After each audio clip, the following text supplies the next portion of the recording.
Baktım Gülüşen ayıptır şunu. Eli götürgün beyleme hak telaştan, pulum koyur, canım yanar bir işten, erte karnım doldururlar atıştan, rahmı çıkmadı kağlar canında çilimkeş. Sen bir tüfleğini iyi ver otayım, bu sonranda çıkar otayım, doğuşup girip çıkayan yerinden kıyametin o girip çıkacak senin içine.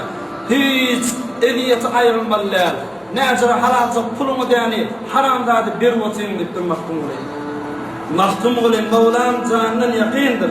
Silim bir şuar su, tendir zemindir. İmandır, tilkidir, gövürü bir hindir. Tilki tüfle durmaz hindir, çilimkeş. Biliyormuş ma bir tilki hinne giyirke son ne yapalım çıkarmalı. Bir samana tüfle, ot yakıp tüfleledip, hinni tüfleden doğallasam tilki durup durmayız, kaçıp gidiyor. İman sen yüreğinde bir tilki yâli. Tüfleğin üstünden iyi verip dursam o iman kaçıp gidamasın durmağa. Yüreğim imansız ol, kanamasın durmağa deyip can çektirip durmaktım oluyor. Eğer mahtum olayının koşulduğuna imanım olsa gel imanım olsun. Gel amel etsin.